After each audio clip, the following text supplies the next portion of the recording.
And hello and welcome to Audionautic Deep Space Network episode 134. I had no idea. It's been like 2 weeks since I've been on. I don't know what number we're on, but it is 134. And this is the Independent Musician's Guide to Production and Promotion. And today we're going to be talking with Billowsbrant, as we've dubbed it, the Billowsbrant Sprite, and Carl Willebrant, two amazing ambient musicians who like collided and caused, I don't know, the synchronicity or something, some amazing music. And so we're going to talk to them all about their workflow for how they collaborated, also their approaches to bringing organic instruments, ambient, all that type of stuff into ambient sound design. There's a lot in this EP that's just stunningly gorgeous when you listen, as Eon Lake approves quite well. If Eon Lake approves, you know it's good. But anyways, after that, we're going to then talk about some news with YouTube Shorts. So a lot has actually changed with YouTube Shorts. They supposedly, in the middle of October, rolled out 3-minute shorts, and then it's not working for anybody. And now they're kind of backtracking, saying, oh, that's the date that these videos that you make will turn into shorts. Just, we wanted you to be aware. Lots going on, but we'll talk that and best practices when it comes to shorts if you are looking to grow on shorts as a musician. My name is Sunwarper. With me today is Eon Lake in a very cool Fender shirt. What's going on? Yeah, representing Fender. I don't know why. why for me, man, with the Jazz Master back there. Just for you. Yeah. Yeah, I'm good, man. It's good to see you guys again. It's been a little while since we've done this. So it's nice to be back in the saddle. Yeah. Well, it's good to have you. What have you been up to, man? It's been so long since I've seen you. Well, you know me. I've been agonizing and pontificating, as I always do. Shock. I've been doing that existential thing. So I've been making music that I don't really like, and then stopping and going, what am I going to do next? And I'm having I'm going through a reassessment phase at the moment. Okay. I'm going to try and make the next thing that I do really count and be more me than anything I've done before. As if anything you've done before didn't count. Come on, man. You're selling. Yeah, I know. But, I feel the need to fold something new into the mix to try and approach things slightly differently. In the past, I've always been very sort of, it comes from within, just get out the way, let it happen. Whereas I want the next thing to be a bit more deliberate, but at the same time, accessing the unconscious artist is hiding behind the drummer. Well, that sounds like an interesting combination, though. Also, I thought for some reason you were going to be like, I'm going to burn my whiteboard or something. And I was like, oh, no. I thought like that's how far of a transitory state you were in, where it's like the whiteboard's failed me. I thought you were going to say that sounds like a busy couple of weeks. No, that sounds usual for you. The existential crises is pretty typical for I think all of us as musicians, and I think it's good. It's not good to be stressed out about it and stuff, but I think it's always good to challenge ourselves and keep trying to progress and move forward and do something different, because that's how we learn, right? It is. We've talked about it many times, haven't we? Yeah. And we walk the walk, don't we? Not just talk the talk. We're full of existential dread. Yep. Yay. Well, it's good to see you, Eon Lake. Also with me today is my Audionautic co-pilot, Curtis. What's up? Ahoy. How you doing, bro? Yeah, doing well. It's there's been no short service of existential dread on this site either. So we're all in a tea here. It's almost as if this community is built around it. But vulnerability is the way forward. Yeah, I think that's a better way to put it. Vulnerability. It's fine. Nothing wrong with it. It's all good. It's all it's all ingredients into the pot, in it. Like, sometimes you have those periods where you're not making much, you're questioning things, you're not doing what you quote unquote want or should be doing. And then there are other times where you're just hitting the keys and you're hitting the guitar, and it's all coming in the natural flow state. And all is okay and all is normal, and you just got to kind of bend with it all, haven't you, really? Yeah. Yeah. Deep, man. Yeah. Well, normality is also normal. Well, yeah, what is normal at the end of the day? I wanted to be working on my album this week. Instead, I've been swinging from the roof, refocusing lights, because my lights all got destroyed.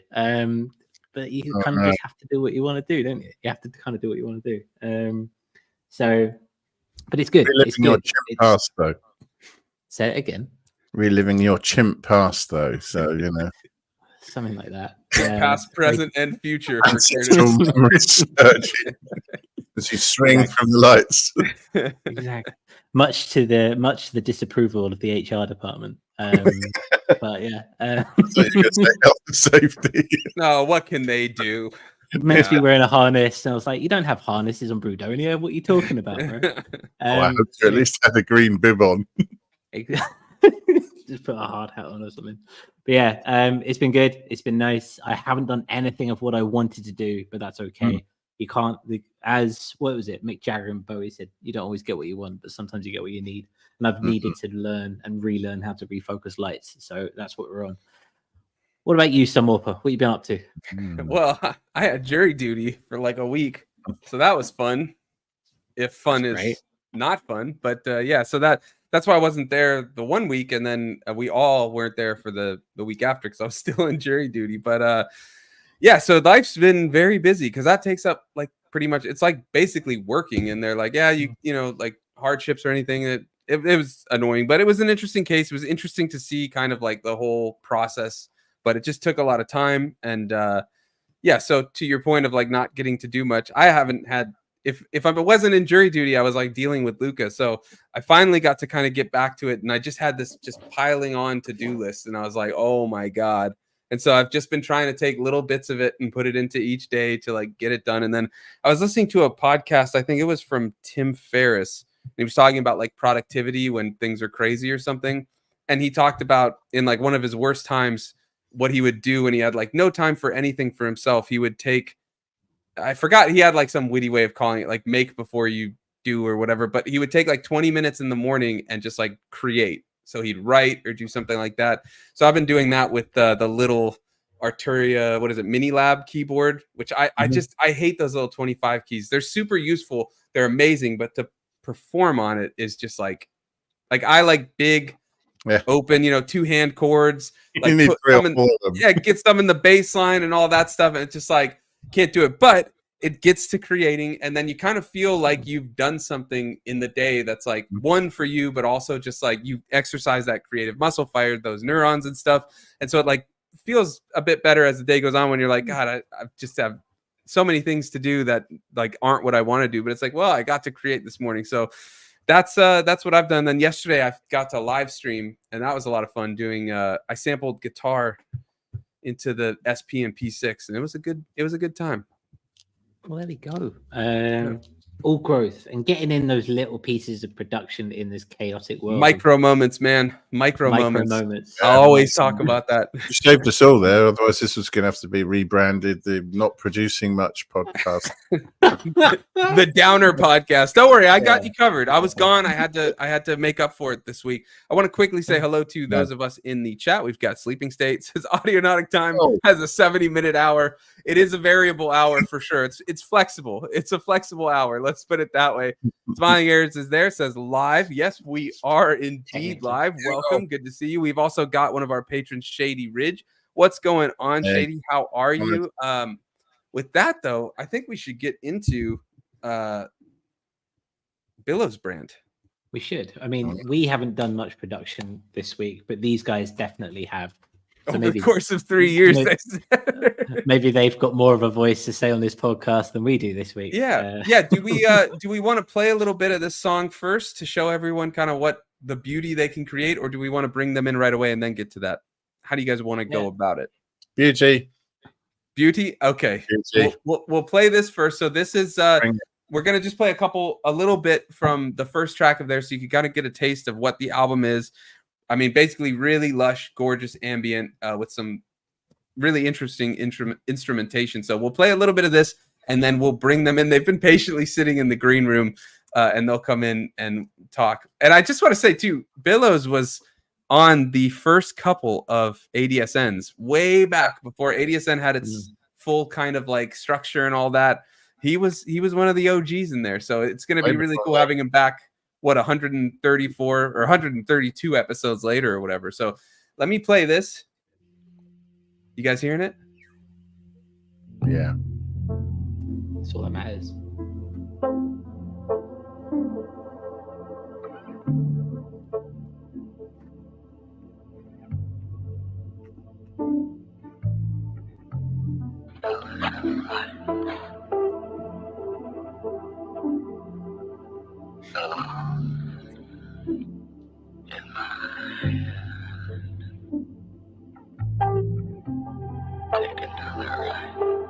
Okay, we'll stop it there for 30 seconds.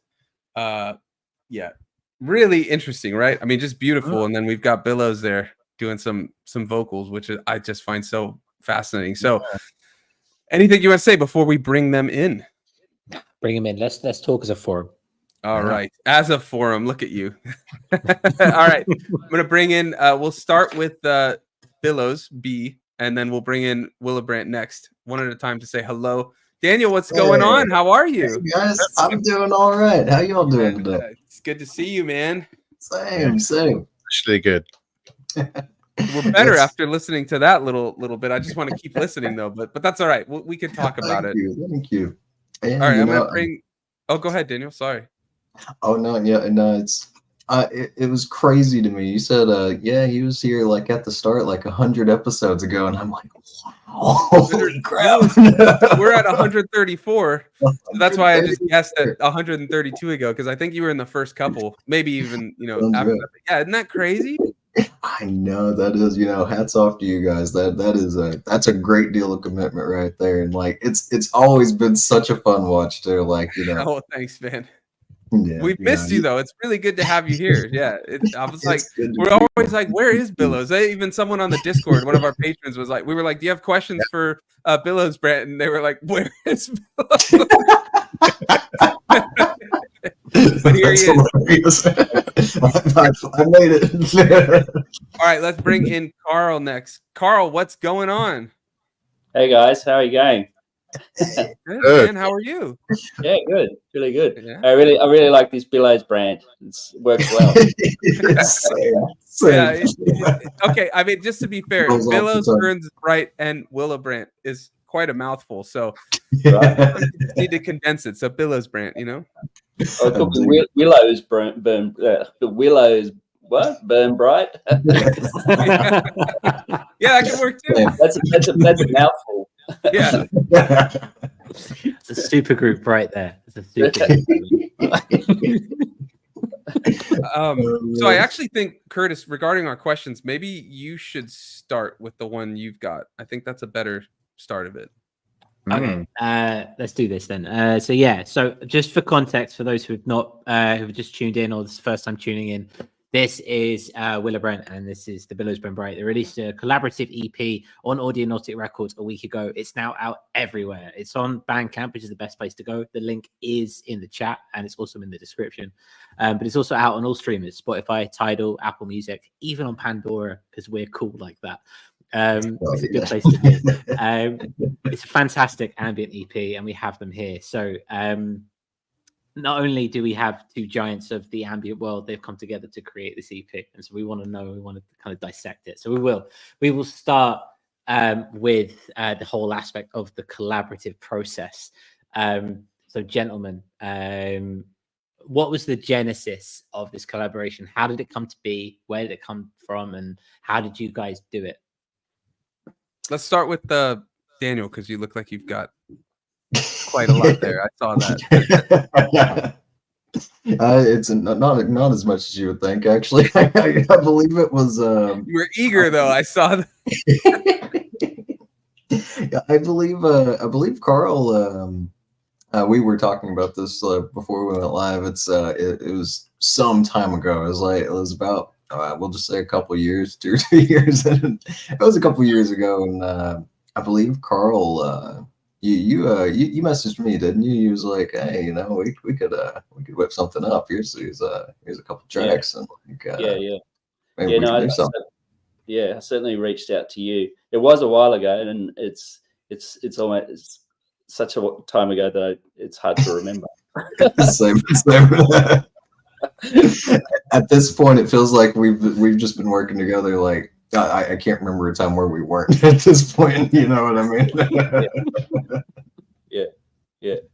No, but I think yeah, I reached out to Daniel, and it was basically let's do something. And I think eventually maybe I had a bass line or something, which was Traveler. That was the first track, and that's what I sent to you. Yeah. I was, you know, I'm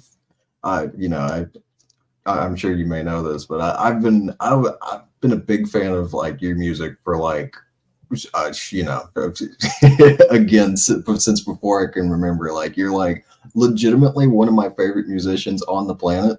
So like when you reached out to me, you're like, hey, you want to make something together? I was like, this is like, I can't say yes hard enough. Like, giving us a couple of minutes to say yes, absolutely. You had to take a minute. That's amazing though. So when it came to actually working, then, what was the genesis there? Did you just share stems with each other, or were you kind of like, I've got this idea, oh, I've got this idea, let's put them together? You know, how'd you do that, Carl? If you want to. I think it was just stems, and I think with Traveler, it was the main bass line with this that kind of, you know, that kind of rolling ding ding ding, that one. Mm-hmm. That's kind of done on my piccolo bass with using what I've got, like a bass synth pedal, and using what's the Valhalla Supermassive, one of those settings on there. Hell yeah.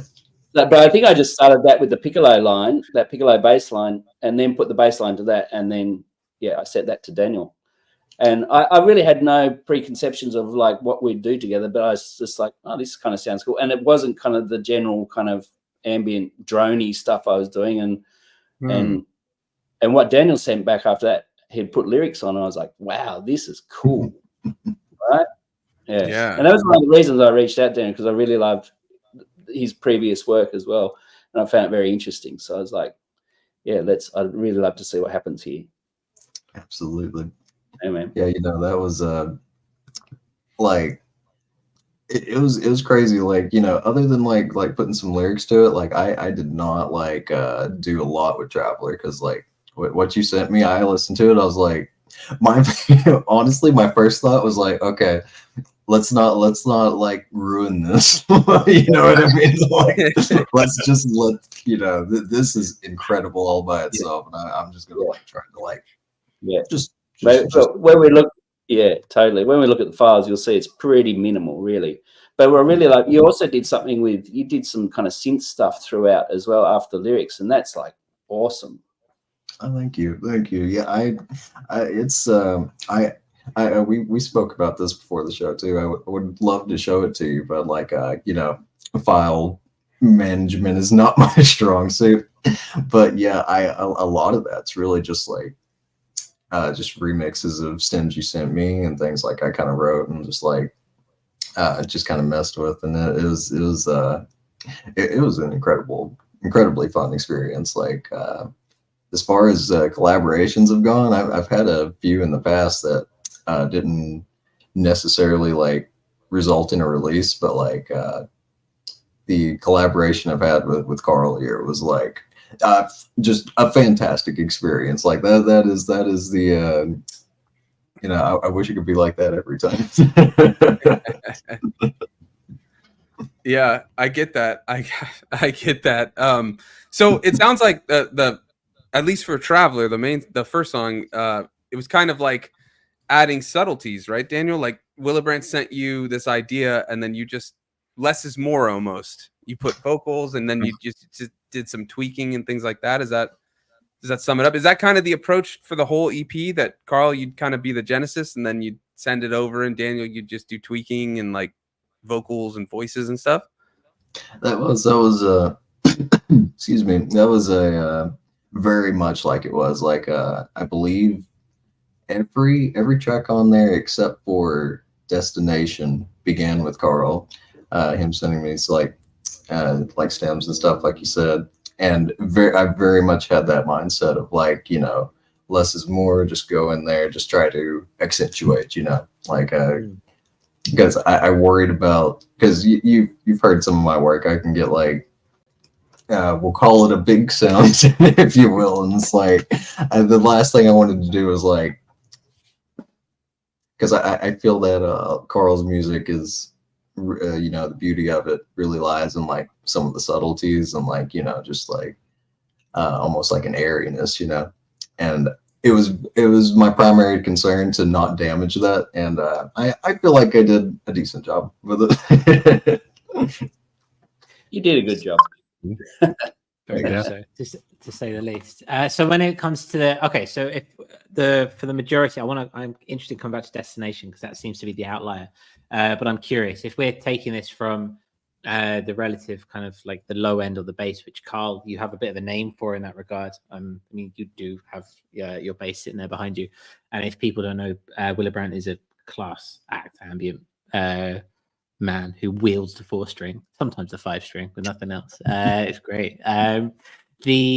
When it comes to this, so Carl, when you're creating and sculpting your ambient low end and your ambient bass sounds, is there anything particularly that you go for? Do you have any particular way of working? Is there something you try or do consistently, or are you approaching it with a fresh face every time? I suppose it depends on the track really, but I guess I do a lot of the drone stuff with my bass. I'll start, sometimes I'll just start with an open string, hit the freeze pedal, walk away, come back 6 minutes later, or come back 6 minutes later, and then take it from there, and then I might add some more drone on top of that, like harmony. I might start with an E, and then I might put a B or up a higher octave or something like that, and then I might build on those as well. Again, it's just that process: hit record, walk away, come back, and then I can kind of sculpt it that way. Depends on what the project is as well. With Daniel, it was more going back to the kind of the traditional kind of style of playing bass. I don't think there's a lot of drone bass. Maybe in the third track, Are We There Yet? That's got a drone in there, and I like to add I like to add flange to those drones as well. Interesting. Yeah, stereo flange. So there's kind of this kind of thing going on. You know? Yes. Do you want to share your project file? I know you got the screen there. We can just show a little bit. A good example of it. What do you want to see? Do you want to see Traveler or? Well, I think you got Traveler up, but whatever you want to share is fine by us. We're happy to see it all, man. I can show Traveler just to show the kind of the minimalist approach we kind of took on this. Yeah. Hang on, let me just something Ian Lake and I need to listen to. Minimalist, right, Ian Lake? Yeah. Let the parts do more. Less of them. 90 tracks is less, right? Can everyone see that? Yeah, I got it pulled up now. I can see it. Yeah. Okay. I just want to. I have to mention another Logic man. Just mention. There are dozens of us.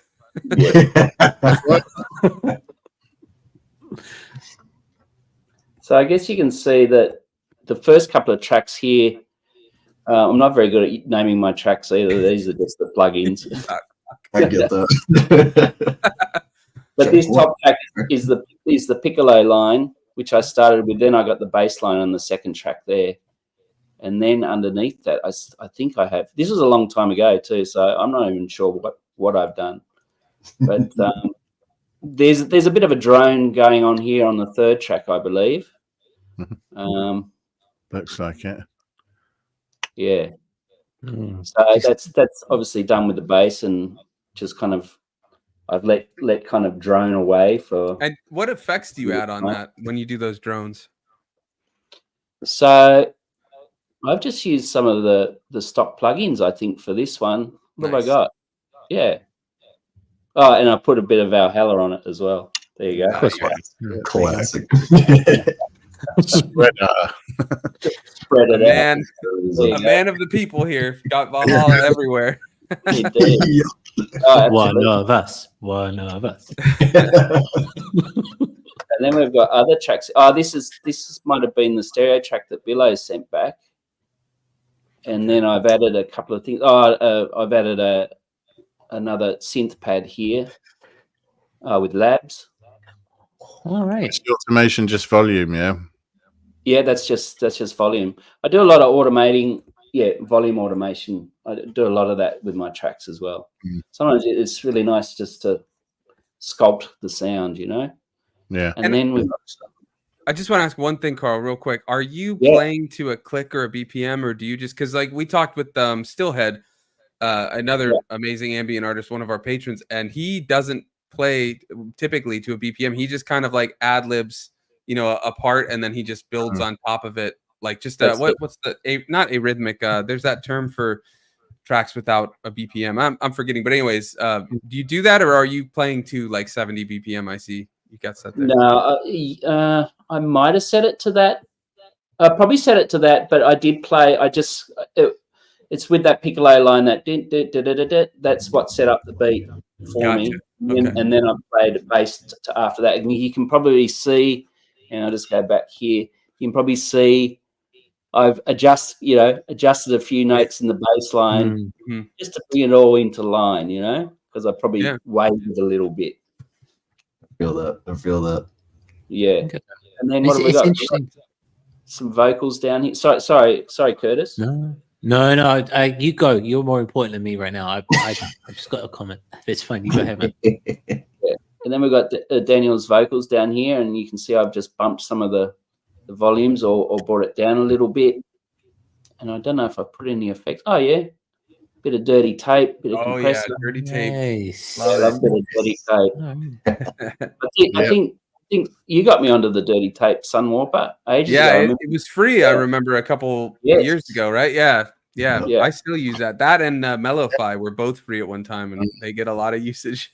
Yeah. And then are those just the synths that he's done, or the sounds? Yeah, which I haven't touched. I've just basically dropped them straight in.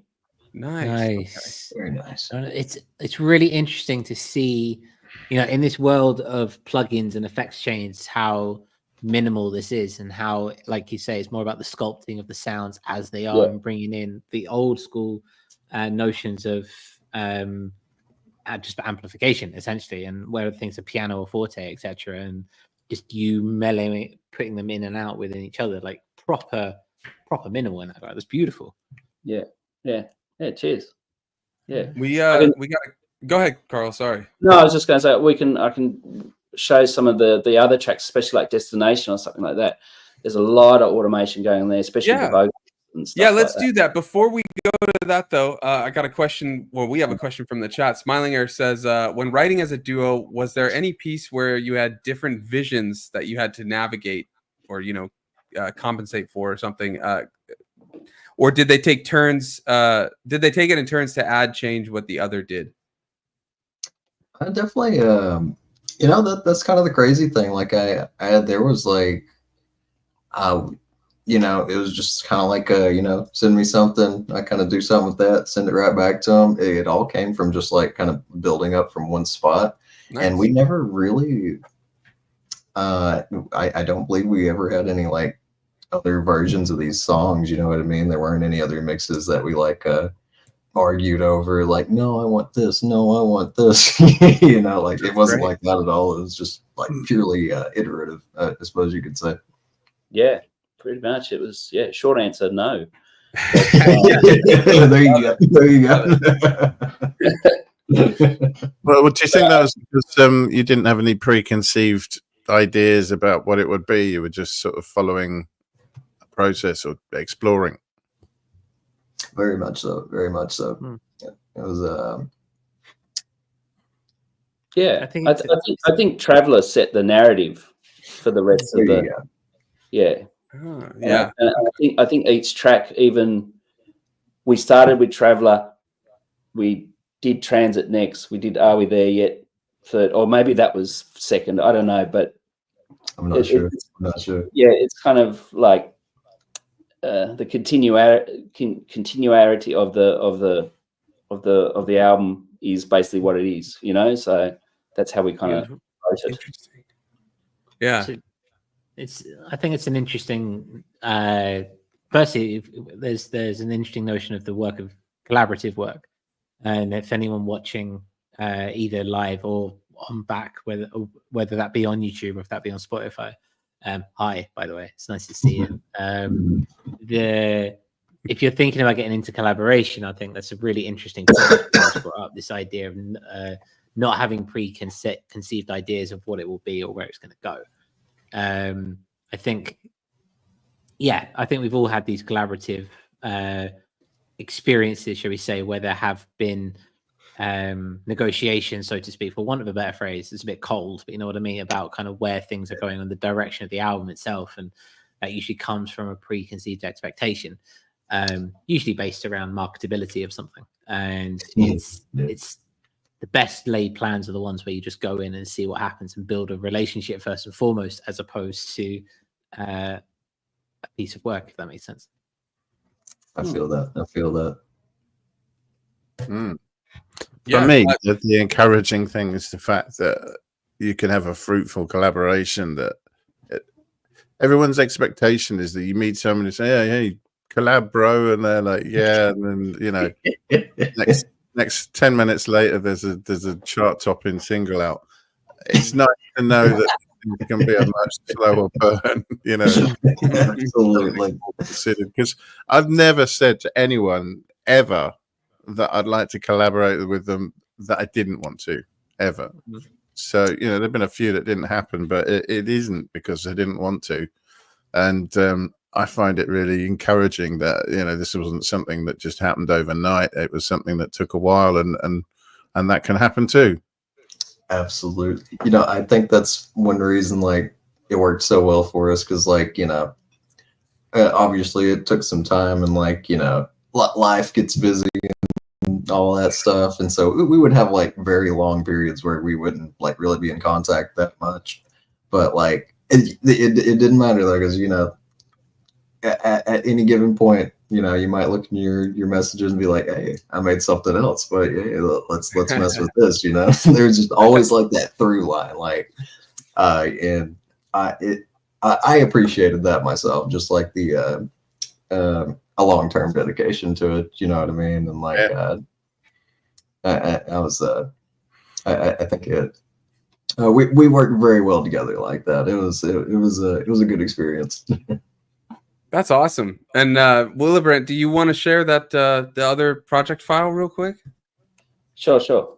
I want to say, while you pull it up, it was really fascinating seeing the actual like minimal approach to that track. Like that was very minimal in a good way though. And then you listen to it and you're like, wow, like it's so deep. Like there's so much layered, like there's so much depth and layers to it. And yet, you know, it's just a couple project files, like a couple tracks. I love that. Yeah. That's amazing. And that's not said as a knock. Like it's amazing what you can get out of just a few things, you know, like it really comes down to texture, performance, very deliberate use of effects and automation. I think that the automation there is key, especially seeing like that synth come up and then it drops down in volume, comes back up much louder. Even though it's not changing the note, it looks like you're just holding a drone. It's adding so much like velocity, depth, sonics, you know? Yeah. Fascinating. At the end of the day, I guess it's what sounds good, you know? Make it sound good, dude. You got it. I think it is a lesson for all of us. I think at least the three of us are definitely maximalist in our work. So I've just finished a collaborative song, which is about 101 tracks. Oh my god! Right, and I'm sitting there, I'm looking at Carl's Logic file. And I'm just thinking, oh god, I need to have the mindset to be a bit more. Tell you what, dude, when it comes to mixing. Have fun with that. That's one reason I've gone more DAW-less and DAW-less, because it's like you just kind of have a couple things and you're stuck with it, you know, make it work. But I really like seeing such a clean aesthetic to the DAW. Like here's some tracks, and it just made this amazing sound. So yeah, it worked. Looking at people's arrangements can be like that sometimes. You know, irrespective of what the music is like. You can sometimes hear something quite serene and look at a project folder and it's like, oh my god. Reality check everywhere. That's the truth. It's just, oh my god, how long did it take to do that? Nice, long, consistent takes and bits of automation. So, and you think, That looks like something that wanted to happen rather than was absolutely, beaten into Forced, yeah. submission. I have to ask Curtis, how many bass tracks are there on this 101? 100? No, it's 4. Yeah, There's one non-bass track. It's just all sub. It's just one big slide bass for 5 minutes. That's all it is. No, there's 4, brother. There's 4. All right. So you're going down in bass levels or bass layers, but up in just overall layers, huh? Something like that. I mean, this reputation that seems to have preceded me about this notion of me having 16,000 bases, I think is a perpetuation of non-reality. But I do like my low Okay, end. but you have had like 8 or 10 before. You've shared project files where you're like, oh, here's 6 layers or here's 8 layers. I've had 6. I think I've had 6. I can guarantee you in an old ADSN, you're like, here's 8 layers of bass. Because I remember being like 8. Are you kidding? Yeah. And perpetuation of a non-reality sounds like a really good name for it. That's the 101 track song, yeah.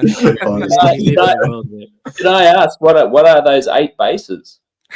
Yeah, you've triggered the bassist in the room. I have. You can have the analog bass, like the 4-string. Then you've got like a sub bass. I've got a high bass. There might be an 808 in there. There might be just like a synth bass, which is kind of like more of a MIDI bass. I really like bass. I love bass. Just and it's not just bass. It's not just bass. And you can I'm peeking to the choir here, aren't I, Carl? But you can really chop it. And then because sidechain is so beautiful, you can really learn to craft it. But if you want to sidechain it, you have to stick it in different channels. That's my thinking. And suddenly it becomes this big amalgamous moving thing, as opposed to just that kind of thing. You know what I mean? That's where I'm coming from. I love FM bass with a real bass, like pairing it and getting the timings right and everything. That's such a nice sound. And then, FM for the mid-range mixed with a real bass, and then you do the low end, like a nice mix between a sub and the actual bass, get some harmonics and stuff. And I love doing that. So I tease you, but I love doing multiple bass lines, like not bass lines, but multiple bass layers as well. But I typically and you probably do this as well, but I like to kind of mix the EQs to like really this one's the low end bass and this one's doing the mid range and this, like do a lot of notch things and stuff like that. But I tease, but I'm with you. It's all about the bass. It's the foundation of everything we do. I know the short you're gonna make from this is gonna be I love bass. Like you just and then just Carl for 6 minutes. Well, Carl, did you in all this time were you able to get that project file up? Yes, I got that hand. He's been waiting patiently with an awesome project file while we droned on about bass. There we go. All right, let me share it once it loads. Here we go. Aha. Color. That's like it. This is the desk. Yeah, I put colors this time. Nice. Yeah. So what do we got? So this is Daniel's guitar. So Daniel had done a whole guitar track for the track, I think, and then I've taken bits out of that or edited it or just kind of automated it in. And then I've cut bits out of Daniel's guitar track and kind of looped it there and dropped the automation a bit towards the end. I'm not sure what that... Oh, that's the drums. There's that one guitar part with a couple of other guitar parts kind of like carved out of it and laying on top. Yeah, that's right. Yeah. So we put some guitar in the guitar so you can really I like what, exactly. Yeah. So great. I like what you did with your guitar, but there's not nearly enough. I know. I gotta say hats off to Carl for that, because man, if you'd heard what I sent him and what it turned into, it's like, wow. That's the beauty of collaborating, though. That is the beauty of it. Absolutely. I found that intricacies in there and just adapted on them. They were great. And then we got our drum parts there. Piano. Oh, yeah, the piano just as is. And then here you can see the vocals, and I've highly automated them cut them up a little bit here and there. I've added, I think, some delay on those as well. When you hear the track, you probably understand. I've doubled up the tracks, but I've also added different kind of vocal effects as well. What is this? Jazz combo vocal. Is that what I think it means? Vocal transformer. I put a lot of. I found that vocal transformer and basically went to town with it on vocal. Especially across the album. I just thought it was really cool. I also find it interesting seeing your panning, like how you're panning some of these. You had a drone in Traveler, like one of the bass drones that was just slightly to the right, and then something else was like to the left. Is there any like method when you're doing it, or are you just kind of like, I kind of like it just a little on this ear, or something like that? Yeah, I guess. Yeah, again, it's kind of what sounds good to me. I'm partially deaf in my right ear too, so I don't know whether I'm. Is it Curtis like that? Curtis, aren't you like that too? You have one ear that. Ah, there you go. Yeah, right. And I got really bad tinnitus and stuff like that, but maybe I'm compensating for that. But I just like kind of where stuff sits in the stereo field, I guess. Yeah, balancing it out. I get that. Look at that bass waveform. Look at that thing. That's sweet. It's lovely. It's so good, dude. It's so good. I don't know. Can we hear this? Let me shut off your background noise. It's gonna come off pretty tinny, but we'll hear a little bit of it, I think. That's my bass. There it Under is. the solo. Oh. And then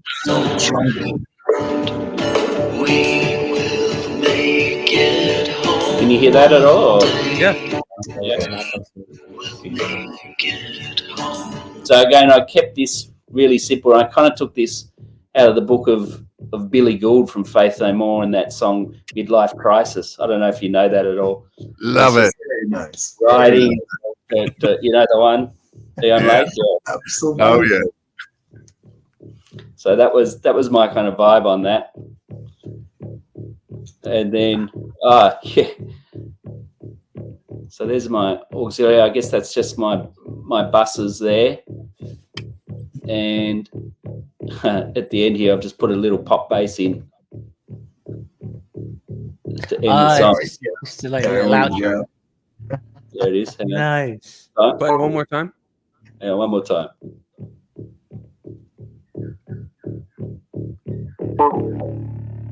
Right. And I think what I've done is maybe I'd experiment a bit with a bit more. Yeah. Something like that. Yeah. But then just decided on the end just to put it one on the end. Yeah. Just one. One is all you need, man. One is all you need. One is all you need. Rein yourself in. Too much really. Then we got some underlying pads.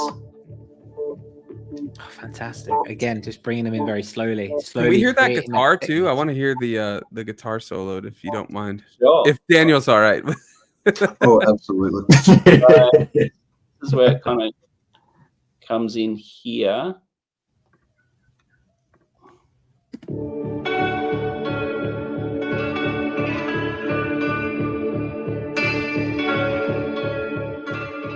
I think where I've placed it as well in the mix. I mean, it's not all in time, but it's just kind of the way it works together. Mm-hmm. A vibe. Yeah, setting a vibe there, huh?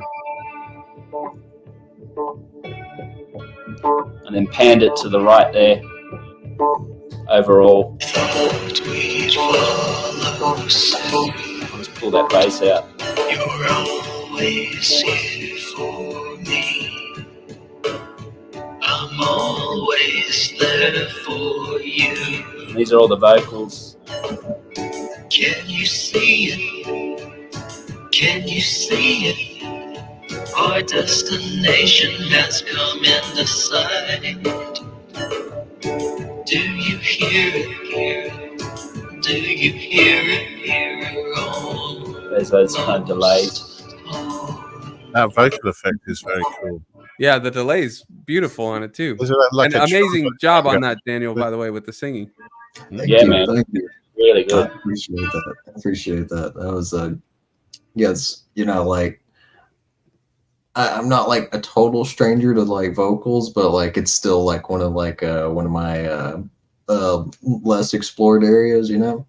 And that was I was just so impressed, like because you know, again, I said this with the guitar, but like if you had heard what I had sent Carl, you'd be like, hey, how did this happen? You know, like I've always kind of had that struggle with vocals, not really knowing like the best way to like mix it or fit it in, yeah, you know, within the mix and stuff like that. Yeah, Carl, absolutely. From now on, Carl's doing it for. Yeah, pretty much. Yep. Like, hey, Carl, you busy? There's a bit of work in there with the vocals, but I think it turned out really well. Absolutely. It's Yeah, they bold sit as well. great in the final mix. They really do.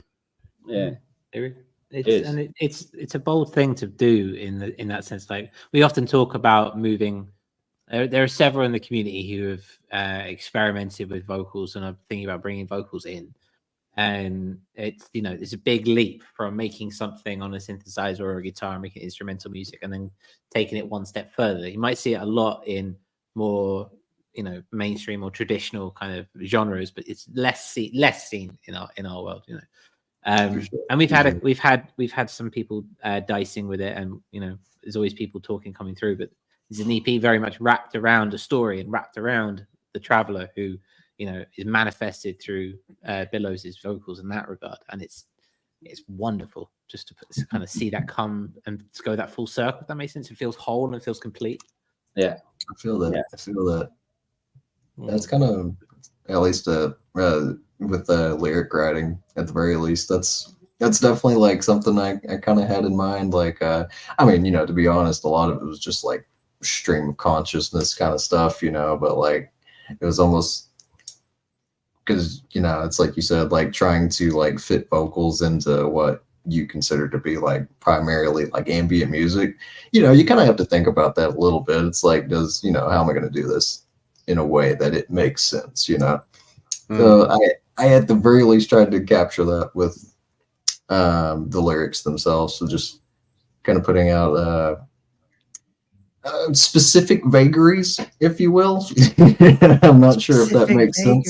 Specific vagaries, like Yeah, that's got your name Like- all over, isn't it? It's a great way of putting it, because it is in that regard. It is. It's you know, it hits so close to home and it feels so personal and so unique. But then it could speak to everyone in that regard because of what you're saying and how the whole thing's have come across. It has that familiarity with the ambient, and we've seen in the production work how, you know, we can all relate to that. And then you can see how lyricism is so personal and so intrinsic to the individual, but then it can mean so much to so many as well. And so it balances that really nicely. Hell yeah. We need. So gentlemen, I'm going to put the link. The link is still in the description. I'll put it again in the. There we go. Thank you. Is there anything that anyone watching live or watching back that you want them to know about this album that you haven't had a chance to express yet, or anything for any would-be listener? I would mention that the the album cover with like the truck in the field, that is actually a real truck in my real field. Like I dug up that picture from like 8 years ago, man. Like I just went around like this farm and just went crazy with like this big camera. And like I believe Carl mentions like, yeah, you know, you want to whip up a album cover, and I was like, absolutely. And I just dug through a bunch of old pictures and I found that one, and honestly I kind of love it. I think it really paints the picture. I was the same when Daniel said that. I said, that's just perfect. That's perfect. Yeah, the narrative perfectly, just rounded it off perfectly. I was just like, I now know how this looks, you know, and it's great. I love the idea that you had a picture for years that was just waiting for its destiny to become a cover. I had music part to happen. It's really Little cool. did I know, 8 years ago, I was taking a picture of an album cover. You know. Yeah, there you go. You knew love that stuff just like that. Carl would come in and that would be it. That's what it's That's right. That's right. Well, Carl, Daniel, I just want to say again, absolutely stunning work, and I really appreciate you both coming on. I know for Carl it's like 5 a.m. or something, so he's Yeah. dedicated to his craft. Look wonder. at him. He woke up early, made sure his coffee was good to go, and he could share his screen and all that. So really appreciate you coming on. Yeah. You are, of course, welcome to stay on as we talk YouTube Shorts and all that.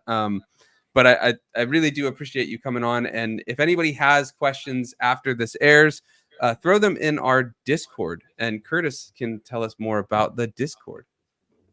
Yeah, Discord's a great place. It's where our community it is. Yeah, it's where our community lives and thrives, and it's growing every single week.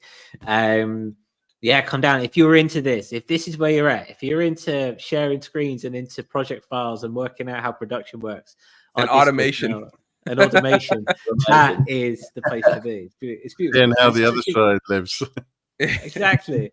It's such a beautiful place where people are just sharing ideas and people are troubleshooting and finding things. More and more, I'm logging in and just seeing people talking amongst themselves and helping each other out with problems that they've got. And that to me is just gold. And if that's what you are vibing with, come down to the Discord. Again, the link is in the description. We have 6 days left on our challenge, our Discord server Frankenstein challenge. flip. The Frankenstein flip, yeah, where we are making basically 40 seconds, 24 bars, and then on Tuesday I'm going to splice them all together. They're made from one sample. Which There's is a there, little, yeah, I was going to say there's a little more. So Curtis made a sample. That's the genesis point for everyone. And then everyone just has to make 24 bars, 44 seconds, 43 seconds, preferably in that key and in the BPM. I think you gave a BPM, but or we set a BPM. It's like 132 or something. It's 132, and it's in A sharp minor. Psytrance-y, huh?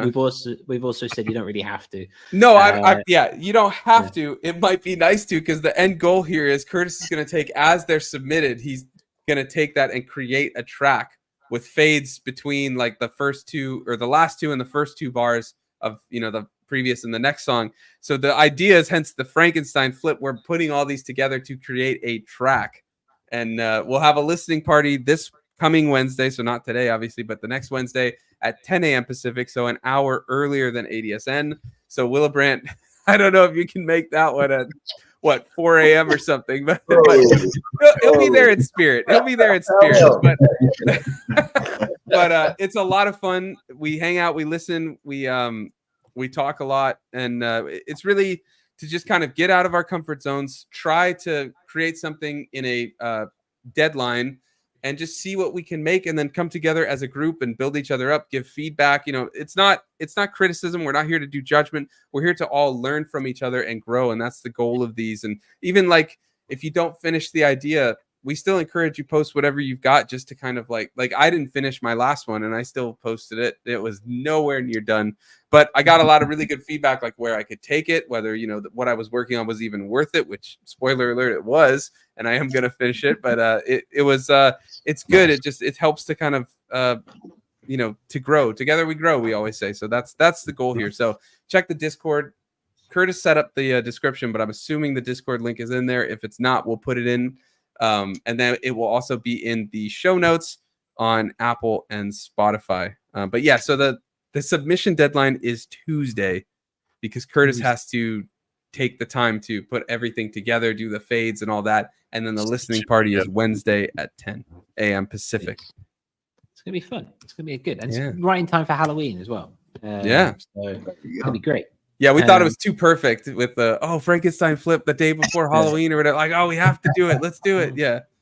But just to bring it full circle, very quickly. Sorry. This was a challenge which was offered or suggested by our patron and longtime community member Bendu. So like, this is what it is. It's like it's not just me and some at the top just throwing stuff down. It's like, you know, what do we want to do this week? And that's sitting in our towers. Sitting on our chairs, getting deep aimed on BOSIS and just dictating the world. It's a community event, and it's really exciting. So come down and get part of it. It's good fun. Yeah.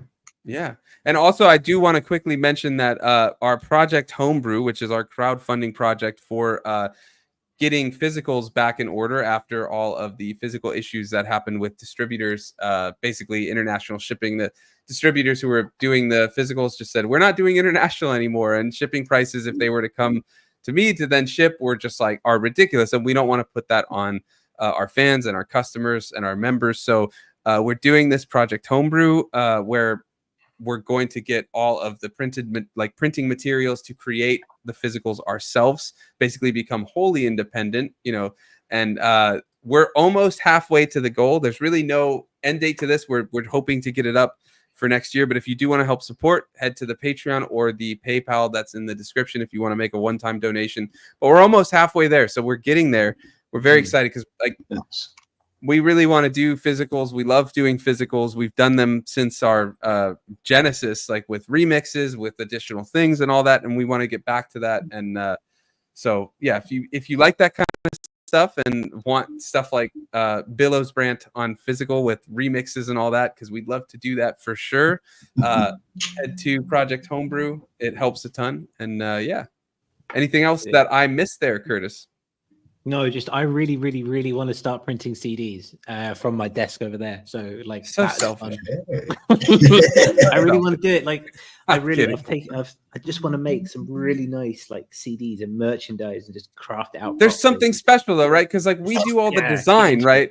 We do the design. We work with, like, when we're working with artists, we work with the artists to create their, like Eon Lake, had all these ideas, and Curtis spent a lot of time like merging them all together and creating this absolutely Very beautiful patiently. thing. Yeah, but we were able to put that out on physical, and I mean, it sold like crazy because it was this amazing thing. But just imagine if we could go through the full process independently. Like, we create the design, we build it, we actually create the tangible product, all in-house, like all on our own. There's something special about that, very DIY, but we want to do it quality-wise. I just also wanted to say Smiling Ears put in the chat that the Discord is great. Yeah, Smiling Ears posts some really cool stuff there, and we've got like sample shares where you can grab samples, and he posts a lot of really interesting things there. I got to post some things over there soon too. But yeah, with that though, how about we do this marketing minute somewhat quickly, because I know we're getting on in time. But this is shorts. Yeah.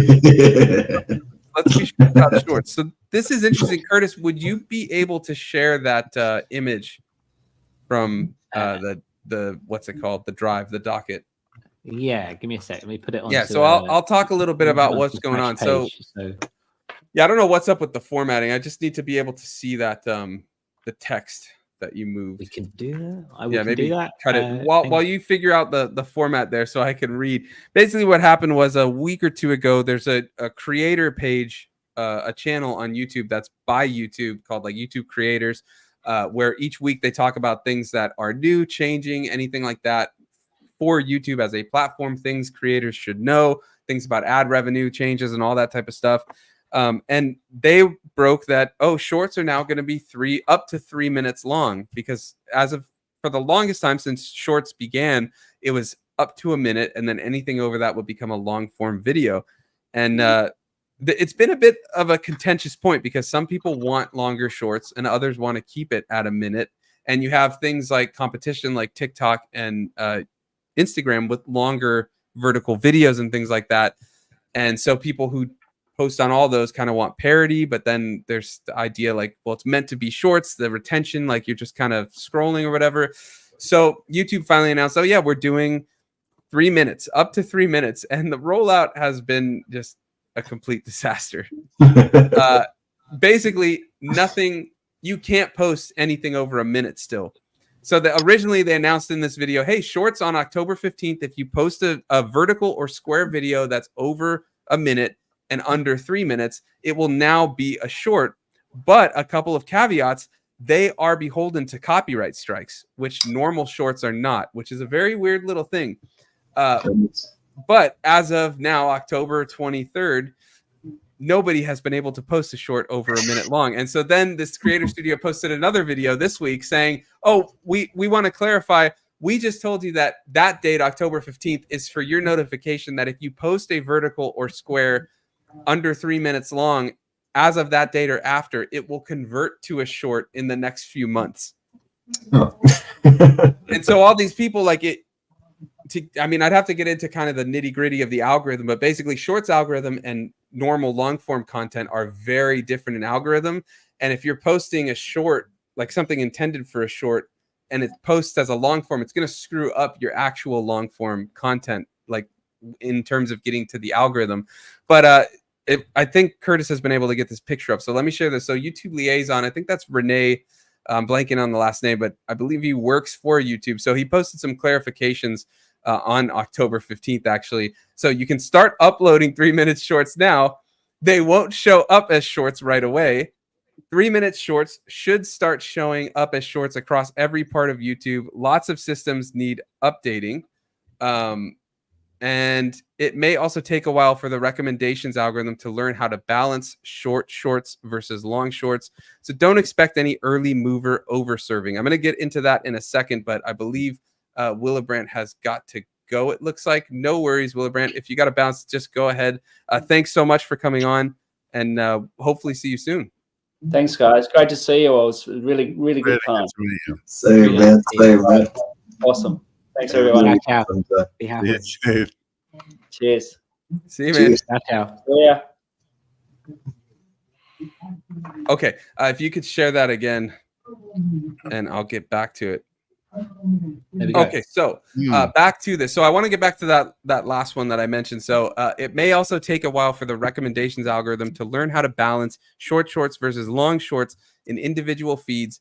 So don't expect any early mover over serving. Now, this is what I find fascinating, because typically when a platform introduces something new, they over promote that in terms of getting eyes onto this new thing. Like when Instagram started doing the little text on your reels, that was like, oh, if you do that, that's going to get you a lot more. Or when they started doing, longer reels or whatever, like they push all of these, and YouTube does too. When YouTube started shorts just got massive views and all that. And when TikTok did the longer videos, those would get views. They're saying that's not going to happen. So I just find it fascinating that all these type of, like, this rollout has not been like done in a good way, in the sense that like it's just a mess. Like nobody's shorts are showing up as long shorts yet, and then they're saying, oh yeah, like it's going to take a while to update and all this. So they kind of just, to me, basically were like, hey, just so you know, on this date, whatever you post at some point will become a short. But it's really screwing up people's algorithms. So if you are looking to post longer shorts, I would recommend to not do that yet at all, because it's going to show up as long form, and you're not actually, like, based on everything they're giving us, how it's going to roll out slowly and stuff, we don't know when it will convert to a short, how it will show up. Since it's going to be old, is it not going to get pushed like a new video would? So I have a couple videos I made anticipating that date that were like 1:30, 2 minutes long for shorts, and I'm just holding them because just wait until it's like actually really rolled out. So it's a strange rollout. I think it's good to be aware that this is coming out in this way and just kind of know to back off. But anybody, Curtis, Lake, Daniel, anything you want to comment on this? Should we recap on this? So there's still only going to be 2 different categories, right? But essentially what you're talking about is 3 algorithms. So you got shorts. That's what's weird. Shorts as they are now, longer form shorts, and then the usual, that's what's weird, because what's strange is, first of all, anything over 1 minute long is now beholden to copyright issues, which under 1 minute is not. And they're saying that's going to change. We're getting a loud little click. Is that or a pop? That was probably me. My apologies. Oh, no worries, no worries. I just wanted to double check. But they're saying in that one that it's going to take a while to balance short shorts and long shorts in feeds. So is it now going to be 3 algorithms to consider, and then all this other stuff? Very weird, right, Lake? Is there more you want to recap, though? It's a bit, and like you, I think the lack of sort of incentive to do it, you know, and unless, you're sitting there, bursting with 2 to 3 minute content, just gagging for an outlet, then, happy days. Your ship has sailed in. But otherwise, it does seem a little odd. Yeah, usually there is a bit of a bump for early adopters, and there's a reason to do it, and then it kind of gathers momentum. It is it's a curious rollout, and it's a curious message as well, that I felt the need to sort of go over it again just to clarify what I'd been told. It's very weird, right? And the fact that they're like, first they were saying on October 15th, it's going to show up. It may take a while to convert, but they were very like vague in their discussion of it, probably for this reason. But why do that on that date and with this rollout? Why not wait until it's like, yeah, we can definitely get everything good to go and let's just do it. You know, like I struggle to get that other than trying to catch up with competition. Curtis, go ahead. Free marketing. We saw the same with Instagram when Instagram had their whole algorithm over, and it was a mess. And then what did we do 2 weeks later? We talked about it on air, and now we're all talking about it, and now it's free press for YouTube. We may not have been that positive. Yeah, and that's the thing. This isn't very positive either. I mean, but it's news still. It's news. Yeah, I mean, presumably they subscribe to there's no such thing as bad news. Exactly. It's just interesting 'cause, like, I would disagree, but okay. but so many people were so excited about it, and then the fact that it rolled, like it's not even rolled out fully, it's like the hype's going to die down. That at the point where it is good to go in a couple months, the news is going to be on a completely different topic, and now you've soured some relationship both with creators, but also those, you know, maybe anticipating to like do these things. Yeah. I know, like Smiling Air says, they tailor their algorithm to their own needs. The artist will come last in that race, and we'll talk a bit about optimizing as a musician for this. But it's just strange to me, like to I don't know what the word, not embitter, but to like sour relationships with creators and potential creators. You know, why not build the goodwill and be like, it's good to go. All the systems are set for this, and yeah, if there's some little mistakes, then okay, fine. But like, it's just a weird, like it's basically a non-rollout rollout. Like, hey, it's out, but it actually isn't, and it's going to take a while. But start doing it, screw up your other algorithm, and at some point it'll convert. Don't worry about it. You know. Yeah, this feels a little bit Elon Musky, really, doesn't it? YouTube's going to become y.com. Put it very much well. It's almost like it's become the marketing strategy of the 21st century. It's just doing things haphazardly. But it just seems because such you've a got so much short-term money behind you that it doesn't really matter what your creators and what the people. You'll be here anyway. We don't have to do Exactly. It just seems short-term and short-sighted. Like the longer you do that, someone will be like, I can't stand this. I'm making a new platform. And those who are embittered by it and enraged will move out. You know, like I guess they think like they're too big to fail or something. Like, yeah, whatever we do, like, you know, that people are still going to be on it. And I can understand that, but I don't know. It's just like, wouldn't you want to put your best foot forward and get even more people engaged and be like, yes, I can now do these three? Because like TikTok, like somebody could just go, okay, well, now I can't do these 3-minute shorts, but I've made them. I'll just start posting on TikTok. And what if they blow up on TikTok and then YouTube just lost that person and potential ad revenue? Yeah, that's all I'm saying. You also said it yourself with the copyright strikes.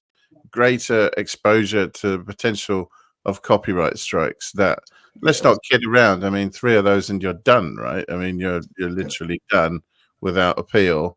Start again from scratch. So for people who are taking YouTube seriously as a way of, you know, developing a market or as part of any sort of portfolio career and so on, it's just, you really, you know, extra exposure to risk is not something that people were begging for in YouTube, and more of that copyright strike nonsense.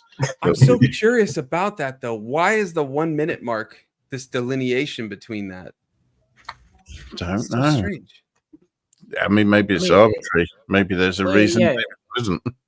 In the same way that ice is formed at 0 and water boils at 100. Just the guys came in and just decided that. Maybe it is. Maybe it's just arbitrary. Yeah, it's just interesting. It to me makes it seem like, to Eon Lake's point, that there is some sort of different, or gonna be some, and this is just surmising, but some sort of different algorithm for this, because it seems like, first of all, they're converting videos from October 15th and after from long form into short form. So that might be part of why, because those videos as long form have to fall into the copyright thing, because that's like how the system's built. But then it's like, once they've changed it over, wouldn't it just be in the short system? But it's not, because there's going to be copyrighted. Like, very interesting. Yeah. I think you're completely right. It's very interesting in that sense, and how it's going to algorithmically sit together is something that remains to be seen.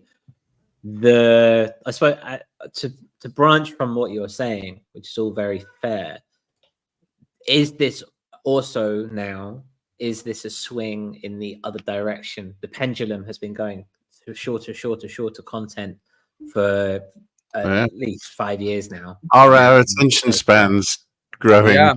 Yeah. Or God, I yeah, hope is so. it now just the other way? It's like the pendulum, and before you know it, we're gonna have 20-minute long portrait videos. That we're just Well, staring at. TikTok does that 15-minute, right? 15-minute Yeah, vertical this is videos, it. I think. Yeah, it This is is an it. interesting thought. So I'm looking at it from this business perspective and like the rollout perspective, but you bring up a very good point. Is this a sign that retention is increasing? Like people want longer videos again. They don't want these like bullet, just like changing word, like no pauses, no nothing, just like changing scenes every 5 seconds, which we're actually going to talk about for doing shorts. But it's an interesting point. It's an interesting point. Like, is there a sign? People's heads in? Yeah. No, it's just it's like, is this a sign that longer format is coming back? Yeah, Even in these shorter I hope so. things? There's definitely a sweet spot. Yeah. I've seen definitely like a kind of swing. I mean, this may be purely anecdotal, but like I know myself and like many of my friends, like, we're not like really watching like television or stuff. We're watching like 2-hour video essays on YouTube about the most random thing you could ever think of. Yeah. Like, hey, what about this river in Colorado? We got a 2-hour video on that. And I'll sit there and watch the whole thing. You know what I mean? Yep. Like, I feel like that kind of stuff has been like a lot bigger on YouTube than the last few years, if you will. It's I think Josh is on something with that.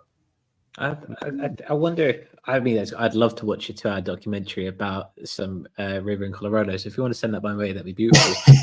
I got you, man. I got you. It's there in that niche. Like that's what YouTube was back in the day. It was where you go and get all that random information, and then it became so corporatized. And I mean, yeah, whatever it is, it's morphed into something different. And there is that whole. What is also very trendy right now is the notion of brain rot, as the Gen Zs call it, and this notion of attention span and how just debilitating that is to the human psyche, especially young'uns who are growing up, and how effectively their cognition is changing. And part of me wants to believe that in some respects, YouTube are doing the right thing, quote unquote, and kind of drifting back to a bit more of a healthier existence where it's not just swipe up, bang, bang, bang. Because I would love to sit and watch one of Sunwarper's live streams in full, in portrait, as it comes through in that regard, like as just a video. Well, they have vertical live streaming now. They have incorporated that, and that did get an overexposure rollout. When it started, people were getting huge numbers, and then now I think it's tapered off. There is that. I like the idea that people like Dan might be giving up like the like 1 minute shorts, or even shorter shorts of just like pranks and skating tricks and stuff like that, to actually sit down and use the same platform to watch something about a river. There's a lot about where people's heads are at, so all that busy stuff, mad stuff. But no, just give me something about a river. Give me something. Well, I think that's what's interesting about YouTube. It exists as a platform that hosts all of that, and all of that does well on it. And I don't know if there will ever be a good tie between YouTube Shorts and YouTube long form, and even YouTube Live to an extent. They almost exist as kind of 3 separate things. Live being a lot closer to long form. Audiences. I think they already are different audiences, and we're going to talk about that when I recommend some tips if you're looking at doing shorts as a musician. Viral shorts are definitely a different audience than long form, and like people who watch you long term. Like if you go on any YouTube Reddits, or anything for like partnered YouTubers, like people who do YouTube full time and stuff like that, you'll hear them talk like, my short went viral and like I got, let's say, 19,000 subscribers from it, and only 10 people watched my long form from it. When I release long forms, I get like 100 views.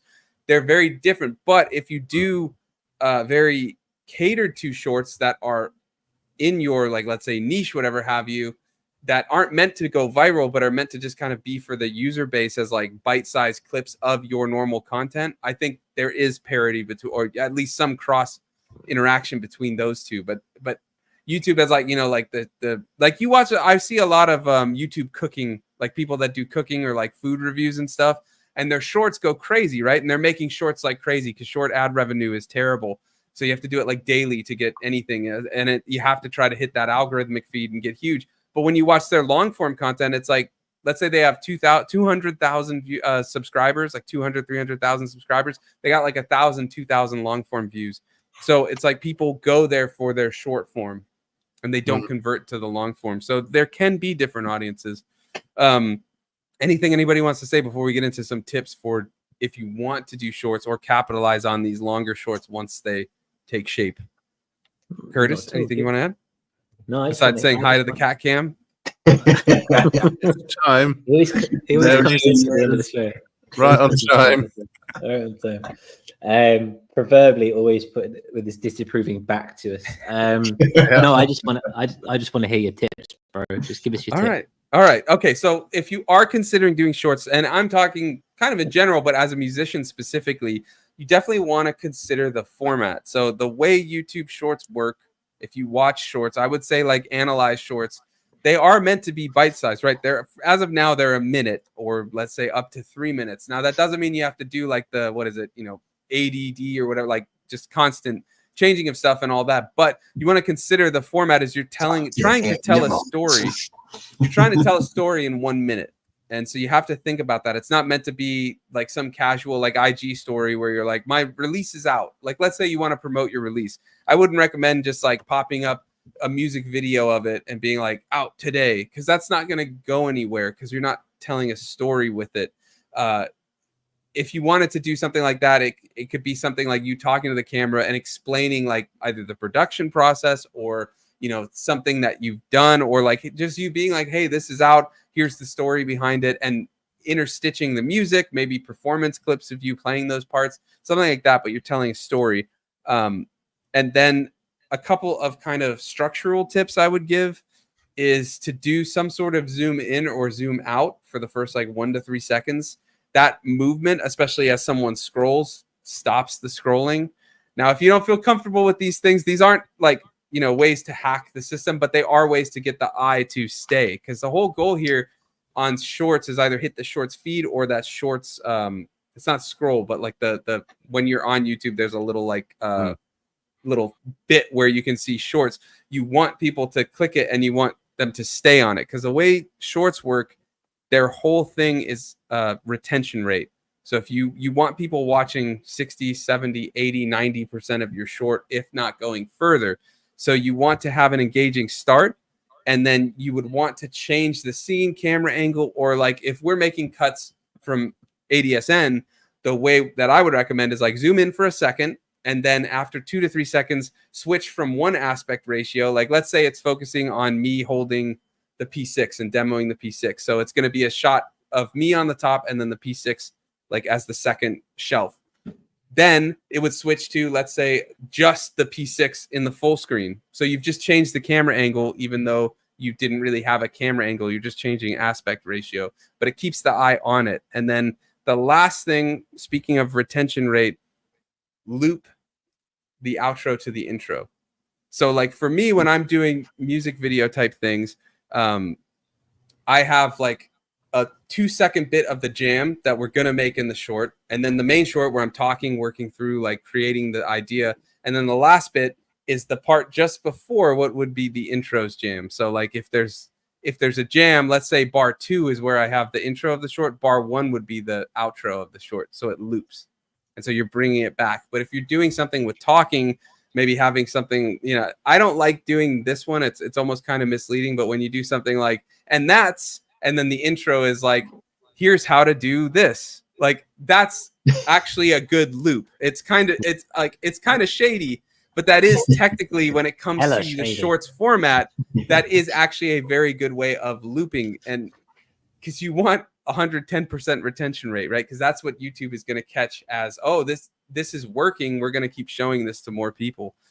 Those are my main tips. I know I kind of went through them quickly. If anybody has questions in the chat or any questions here, let me know. But I mean, we can go to Eon Lake first. He looks like he's biting at the bit to comment. I'm sorry. I was just thinking, if they work as tips, if you invert them, do they work as weapons? You think there's something you really don't want to see. Yeah. You need to like scroll quick. Otherwise, you might see more of it. Well, that's the thing. I mean, you have to, that's what I'm saying though about consider the format. Cause like if you just have like a music video, that may not be the right format for a short because it's not, I mean, a music video can be engaging, but it's not getting you to be like, I'm curious, I'm going to watch this. And if you want to do shorts, that's kind of the approach you need to take. Like, how can I spark curiosity? Videos are usually a much slower burn than a YouTube short. Nothing much will happen in a minute. And you'll lose people. Yeah. Sarah in the chat, I don't know this artist, but says the Grass Museum's Luckily It Didn't Get Tangled short is a spot on example of an artist teasing a new release while keeping the audience from swiping away. Sarah, I'd be curious if you could elaborate on what they were doing, because I'm not familiar with the song, but I am interested, because what I'm talking about is really kind of promoting your music around something else, like your production workflow, you as an artist, something like that. I haven't cracked the code in terms of like promoting your music as your music. And I don't know if that's necessarily, like, at least from my experience with shorts, viable when it comes to shorts. I think that might be something more long form, but I am curious to hear that. I think it can work, but I think if you are, you know, you have greater chances if you're doing something that can hit search engine type stuff, like putting, you know, Ableton as one of the parts in your text, like your title, something like that. I think that definitely helps your chances. And then the last thing I want to say, I said I was done with the tips, but one other thing is I wouldn't focus on shorts being a way to get virality. Like, you want to get eyes on your shorts, but you want to get the right eyes, because when you go viral, you're just hitting everybody and you're going to get a lot of people that aren't really there for that type of stuff. But like I was talking about previously, you can move people to your long form from your shorts if you find the right audience. And I think like that for me has been key when I do shorts. I'm not trying to get like 20,000 views. I want to get like 500 to 1,000 views from the right audience, who's then going to go, because you can link a long form to my main videos that promote my music, my production, like all that type of stuff. So that's how I look at shorts. It's not about viral, and it's not the end all be all of YouTube. It's literally just a stepping stone. Like, get eyes on the type of work I do and hopefully convert at least, 5-10% to the longer form, which then gets them to my music and all that type of stuff. Eon, I know we just heard from you. Daniel, do you have anything you want to add? Oh no, I mean, that's all. I've never personally messed with YouTube Shorts, so this is all very valuable information to me. It's kind of makes me want to take a little crack at this. You should. I think shorts are awesome. I think shorts are really awesome. I think it's just like knowing what you want to do with it, because it's like you got to have an approach. And then I would say, like, if you're just doing shorts that are kind of all over the place, like if they're not consistent in genre, like when I say genre, I mean like video genre, not like music genre, I think you could attract different eyes that may affect it or something. But I think because there's a lot of contention about whether shorts are good if you're doing long form content. And me personally, I think if you're doing it in a manner that's meant to promote your long form, it is really helpful. And I think long form's still king though on YouTube, like long term. Oh, same. So yeah, I would always encourage focus on that first and then do that. Curtis, I want to hear from you, but before that, Grizz in the chat says, what would be the #1 social media platform that you recommend artists use to promote musical endeavors? Like, if there was just one that we need, what is it? Wow. I want to hear from you guys first, and then I'll give my opinion, because it's. Should we do another hour and answer that question? No, let's be quick. Let's do it this way. Say which platform, and then one reason why in a sentence, and not a run-on sentence, Eon Lake. Not an Eon Lake sentence, okay? Curtis, let's start with you. One platform. I think it'd be Instagram. Okay. One sentence. Reason. The easiest way to be authentic. Okay. All right. Really? Daniel, what about you? And you can say no social media if you want to. It's all good. Yeah. I lean towards that a little bit. This isn't exactly within the format, but I'll say, like, if you had asked me like 4 years ago, I would have said Twitter. Obviously a lot has changed since then. Oh, don't get y'all like started on that, man. So like I yeah, pretty much at this point, if I barring that, I'd have to agree with Josh. I'd have to say like Instagram 100% at this point. Okay. All right. Eon Lake. Or I'm sorry, Daniel, say why. I'm sorry. Reason. Oh, all right. Sorry, Daniel. Oh no, it's just I feel like it's probably the only one left, or not the only one left, but I think it's the best one where you can just like really like showcase what you want, yeah, as forefrontly as you want, and there's no like little extra things to worry about. You know what I mean? Yeah. And if I could sneak a secret second answer in here, I'm cheating a little bit. Go ahead. Well, you're the artist spotlight, so I'll give it to you because Willebrant's not here. You get two. Representing Willebrant, but it's not necessarily his opinion. It's not necessarily his opinion. I will also say, like you were talking about your Discord earlier, like Discord in general, like is just an excellent way to like just connect with like other musicians and people who are enthusiastic about music on like I suppose a closer level, Yeah, deeper. I hear you. You're right. Yeah, I mean, exactly. I wasn't thinking Discord in terms of a social media platform because it reminds me of like more of a forum, but I think you're completely right. And I think no matter what, I think every artist should be on Discord. But Eon Lake, what's your platform and reason? In a sentence. I think you're all right to some extent. And in the chat, Sleeping State says this depends on genre. I'd kind of agree with that a bit as well. But if I had to pick one, I'd probably pick YouTube actually, because I think it's the most flexible and the biggest audience. Instagram looks better though. That was second sentence. Cheater. Sorry. You're not Willebrant here. No, it's all good. Okay, I would agree with Eon Lake YouTube for sure because everything Eon Lake said, but also the fact that it's a bit of a slog to get to it, but ad revenue, and it's the second biggest search engine, and the first biggest search engine owns YouTube, and they work together. I get a lot of views on like cross search engine searches, whatever. I'm blanking on the word, but like SEO and stuff between it. Yeah. Interesting. Mini round robin in that regard, isn't it? Really? Yeah, I suppose so. Is there anything else in terms of YouTube Shorts or YouTube in general, either chat that you want me to cover or to recap? Curtis, I know I kind of blew through it, so let me know. Is there anything you want me to kind of recap or cover or questions? No, I don't think I need you to recap anything. I think everything that you're saying is very valid and very fair. And so thank you for being so plain with and straightforward with the explaining of where we're at and where it's going. I'm sure I found it very useful. I'm hoping that other people did too. So thanks for that research in that regard. Yeah, I'll try to find some examples to actually show. I didn't have a lot of time, but I'd like to. Maybe I'll post them on the Discord, like examples of the zoom, changing camera scene and stuff. I mean, if you check my shorts, you can see kind of what I'm doing. I don't have it all figured out, but that's like where I'm focusing and what's been working for me. And getting as soon as it gets movement. Things, I thought, I'm seeing more of that. Yeah, it gets a lot to the long form. That's what I'm focusing on is that movement. Well, I will say, that's something I appreciate about you guys, about everything you were just saying. Like, it's just very like succinct, like actionable tips to like actually like do something. Whereas like, if you look at like someone else, it's like, oh, hey, I've got this course that's going to tell you all about it. And it only costs like $1,200.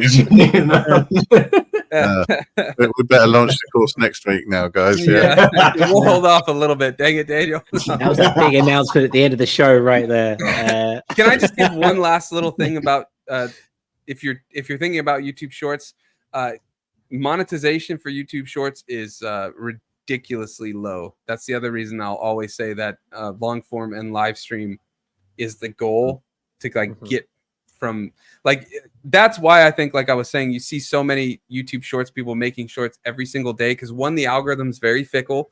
One thing could go crazy, the next one gets like 20 views, even if you have like 100,000 subscribers. But also, like, for 1,000 views on a short, you get 10 cents. For 1,000 views on a video, depending on your niche and all that type of stuff, you can get like 4 to 10 or 20 bucks. Same number of views, massive difference in ad revenue. And it doesn't all matter on ad revenue, but yeah. And live streams are a little less. I see Sleeping State asking about live streams. You can monetize live streams.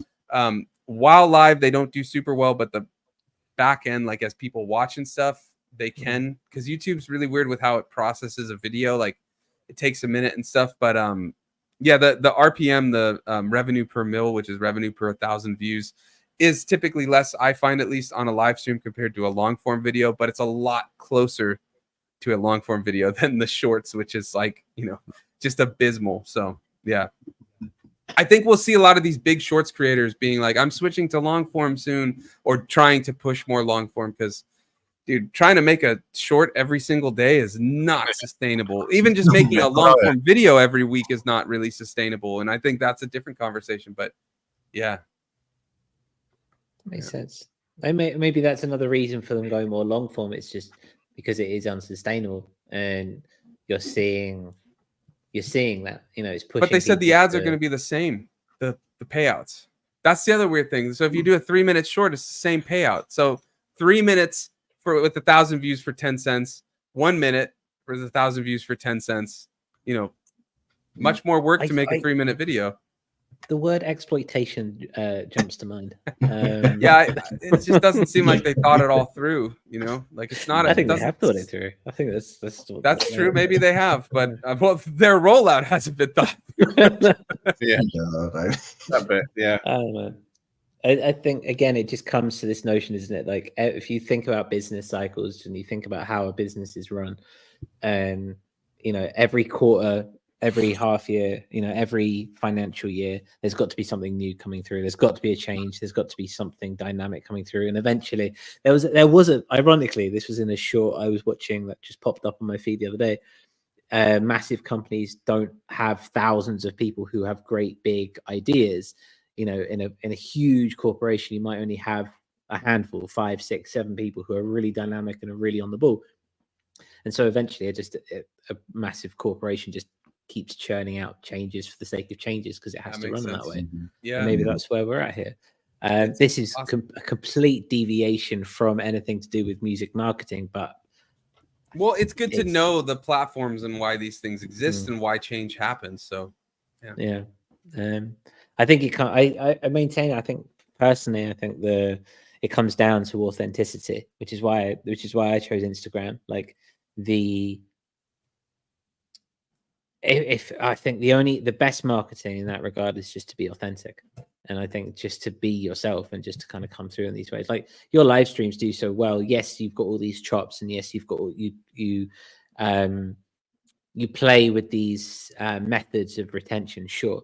But what truly speaks out and what truly people tune in for is your authenticity. No, you're right. Journey and you're spot on, because all the retention stuff is to get people to the long form and the live streams, right? Like, that's all done post when I'm designing the shorts from those live streams. But the live stream is meant to just be like, let's hang out, let's make a beat, you know? And that seems to be getting not more views than my long form content, but like equal, not slightly less maybe, but like equal. So there's, I think, a demand for this, like, you know, there's the hyper editing, which we've seen for years now. And it seems like that's taking a little bit of a backseat to be like, let me see the process. Like, let me see, you edited out 20 minutes of like the mistakes you made trying to get the drums, you know, on the sequencer. And it's like, well, let's see that actually, because that's what I do. And I want to like relate to that. So yeah. Yeah. Okay. Yeah. If anyone watching back has any further comments or has any questions about this, come over across to our Discord once again and have a conversation there. We have a whole channel based around marketing and how to market one as the independent musician. And we have a wealth of knowledge and creative knowledge as well in that regard. And we'd be more than joyous to continue this discussion on the Discord. Yeah. With that, I just want to say again, thank you to Billowsbrant, Daniel, and Carl for coming on the show, and for Carl for hopping on so early when he could make it. It was really awesome seeing the workflow, talking with you, and just hearing about your collaborative process. But also, I don't want to speak for Eon Lake, but it was very like refreshing for me, at least, seeing such a minimal workflow that like worked so well. And it's something I've been aspiring to. So it was encouraging to see that, like, oh yeah, this is totally doable, you know, and to make something so lush and beautiful out of it. It's just amazing. So thanks again. The album is linked in the description. It's on Spotify, Bandcamp, all that. Anything you want to say, Daniel, about the EP, the process today, tomorrow, what's coming up, whatever? I will say this, you know, I do appreciate, you know, like you taking something from like the minimal workflow, because sometimes I can be like the other way. Like I you know, I look and I've got like 3 tracks going on this song that I finished. I'm like, wow, I didn't do anything. You know what I mean? It's just nice to know that's appreciated. And yeah, man, I appreciate you guys having us on, having me on. You know, it's you know, obviously like endless thanks for like putting out the work and like getting it out there to people. You know, you guys are the actual best. I will say that. Oh, well, thanks. But I do want to add, don't be a stranger, man. It's been like 2 years since we last saw you. So sooner than 2 years from now, man. Maybe like a month or two. All right. I can promise. Absolutely. All right, man. Well, it's really good to see you, Eon. Like, anything you want to add before we go? No, you said it all. Great to see you again, Dan. And Same, yeah, don't go disappearing. Yeah, absolutely. Don't you absolutely. Curtis, anything? No, beautiful EP, beautiful release. Thank you ever so much for letting us and trusting us with the release itself. It's wonderful to see your face and hear your voice, brother. Thank you. Same too. And yeah, like, you know, I mentioned this somewhat earlier. I don't know if we were recording, but I've got my own like solo EP coming out sometime soon. Like, you know, maybe we could have a conversation about that. Yeah, definitely. Right. Definitely. If anybody has questions for I almost said Curtis, but for Daniel or Carl regarding the EP or their process in general, or if you want to hear more, you know, you have questions about shorts, anything with YouTube, throw them in the Discord and we'll get to them and we'll relay it to Daniel and Willebrant as well. But with that, Curtis, unless you have anything to add. Okay, with that, we'll see you an hour early on our Discord on Wednesday for our listening party for the Frankenstein Flip. And then we'll be back on Wednesday. We're going to talk about the Digitone 2, which I saw either just came out or there's rumors of it, but we'll talk about that. This was too jam-packed to throw that in, but we'll get there. Lots of updates coming from Electron lately. Very interesting. Yeah. So we'll talk about it. I'm sure Eon Lake's probably already bought 1 or 2, but, you know. I'm joking. Anyways, we'll find out next week whether Eon Lake caved or not, but we'll be back then. Thank you for watching, and we'll see you next time.